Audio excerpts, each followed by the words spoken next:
I'm back, ladies and gentlemen, to continue my adventure through Yakuza in anything but the right order. When Yakuza 6 came out, I skipped 0 through 5 and just jumped right in. With Yakuza Kiwami 2 coming out, I gotta play Yakuza Kiwami 1, which means I'm skipping 0 for the time being. But, if anything, there was a point in time where starting at 1 was the best place to jump in, so I at least got that much going for me, right? Right?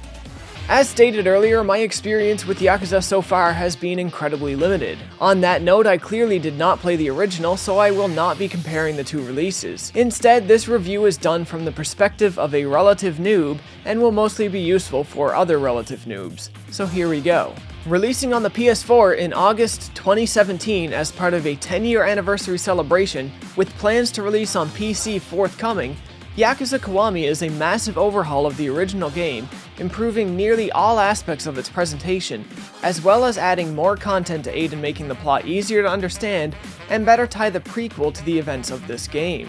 In some areas you can feel some leftover PlayStation 2-ness kicking around, though they are very few and far between. Upon starting this game, I could hardly see a difference between Yakuza 6's presentation and this one, but we'll get into this a tiny bit deeper by the end.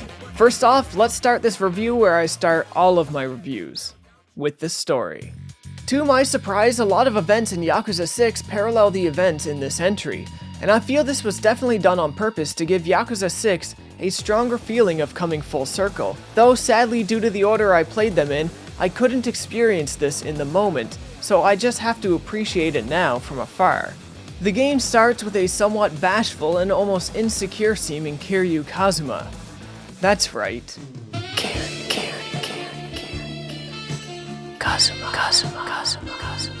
The man I assumed was the sexiest dude in gaming until you guys convinced me otherwise. As it would be, the woman he adores has a birthday coming, and Kiryu has no gift in mind for her. After a bit of friendly advice from her acquaintance, Kiryu sets out on the town in a mad hunt to buy her a ring. When the time comes, she accepts the ring, and this seems to signal a change coming in Kiryu's life. A promising future with love and friendship ahead, though fate would not be so kind. See, despite an excellent sense of morals and the desire to only do well, Kiryu belongs to a gang, and that gang life will always find a way to pop up. On this day, Kiryu's gang life and his morals clash in a way so dire, it changes the fate of his future in an instant. Kiryu finds himself standing, gun in hand, before a murdered patriarch. Not only is the murder of a patriarch unforgivable in the world of the Yakuza, but Kiryu doesn't even try to deny it, and he's sentenced to 10 years in prison.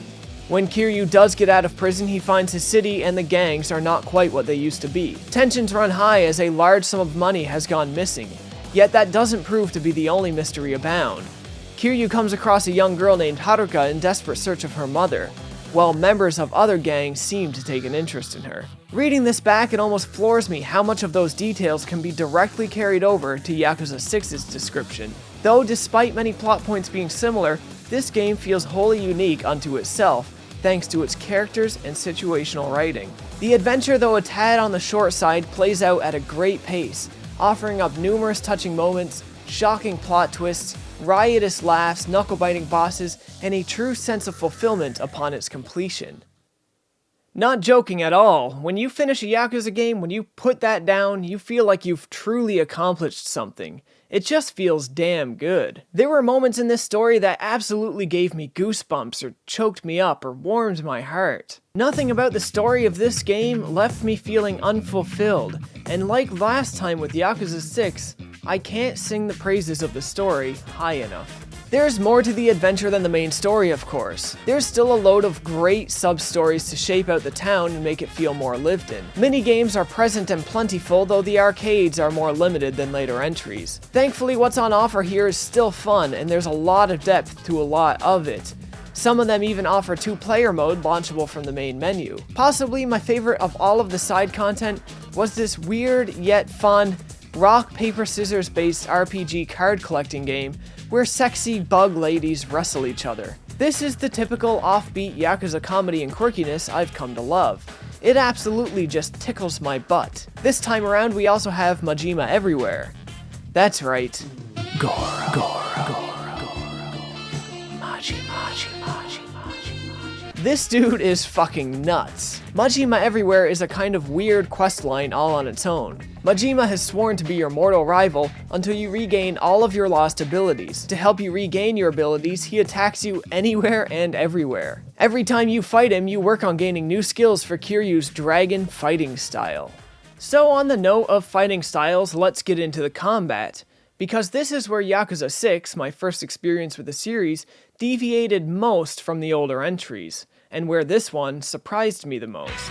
Don't be too alarmed by the changes between entries. Both games absolutely play solid and have very rewarding combat systems. Where I found Yakuza 6 to be a little more fluid, it done so at the cost of versatility and variety. Unbeknownst to me before, Yakuza games are known for their variety of fighting styles. This is still the same kind of brawler, but with this entry you can switch between 4 different styles of combat by using the D-pad. Brawler mode is an all-around balanced approach to fighting, decent speed, defense, and combat capabilities. Beast mode is your tank. You can take and deal more damage as well as pick up and use environment objects as weapons with ease, though your speed and dodging abilities take a massive hit. Rush mode is basically the opposite of Beast mode. Weapons are near impossible to mix into combat, and your defense and damage per hit is lacking. However, it becomes useful due to its incredible speed and dodging capabilities. The last combat mode is Dragon mode and serves as Kiryu's signature style. This is a powerful mode, though the ability to use it doesn't come easy or early. Battles use general abilities such as light and heavy attacks, quick steps, blocks, grapples, and the ability to use everything as a weapon. But it feels like the true evolution of the brawler genre, mixed with RPG elements and skill trees. As you fight, you level up and unlock new skills and stat increases in 3 different skill trees, and by far one of the funnest things to unlock are the heat mode actions. As you deal damage, you will charge the heat meter up here, but be careful, it goes down if you take damage. When it's charged enough, opportunities will open up to you to use weapons or environments for some killer visceral takedowns that just ooze style. Battle isn't the only thing you can level up through though. As you complete various things in the game, you score completion points, which you can trade for skill upgrades, rare items, and weapons. To my surprise, I felt the game actually got really hard at times, though I wouldn't say it ever got unfair. Battle feels generally fine, though certain things like stun locks from swords and guns seem a little overpowered and can really frustrate you in larger battles. For the most part, your gameplay experience for the storyline will just be hand-to-hand combat and cutscenes, though every now and then something new will be spliced in to mix things up. Overall, a great experience. So, story, check. Combat, check. Now earlier I said that the presentation was mostly great, but that it maintained some PS2-ness here and there. So let's take a look at that. Alright, so first things first, this isn't a real complaint, but the pre-roll cutscene to the main menu is deliciously retro. It feels like an old Tekken cinematic, and I couldn't be more pleased about it.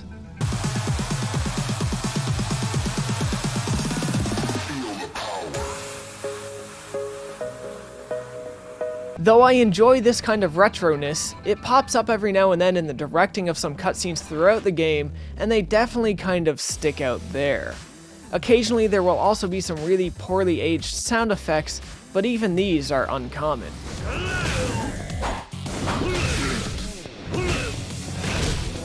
The soundtrack overall is decent. The guitar tones in some tracks are weak in places, but that was just the sound at the time, so I can't really complain about this, especially when the writing itself is as good as it is. The voiceovers are plentiful, but the game isn't fully voiced. It's also only voiced in Japanese, though the Japanese cast does a stellar job, with exception to one character who has very little screen time anyway.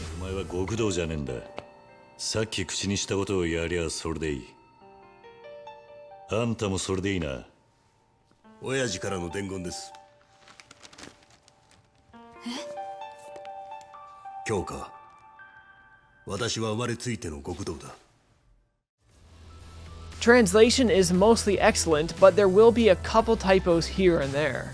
Graphics are great, but again, some things, however rare it may be, look very PS2 in nature. The cars, especially the ones that have animation, are among the worst looking models in the game.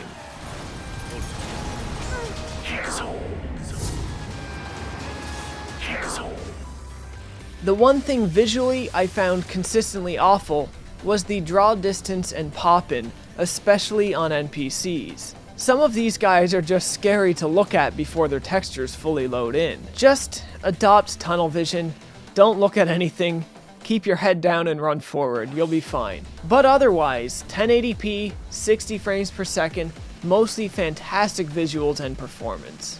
Overall, another Yakuza game that I absolutely adored and am not going to forget anytime soon.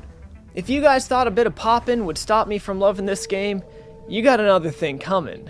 I did absolutely adore Yakuza Kiwami. I have a feeling that as I play through this series, there probably won't be one that I think is less than great, at least in regards to the main line entries. But of course, we will find out how true that is as I continue to play through them. If you guys enjoyed this video or you found it useful at all, give it a like, leave a comment, subscribe, share the video if you can. As always, folks, thanks for watching.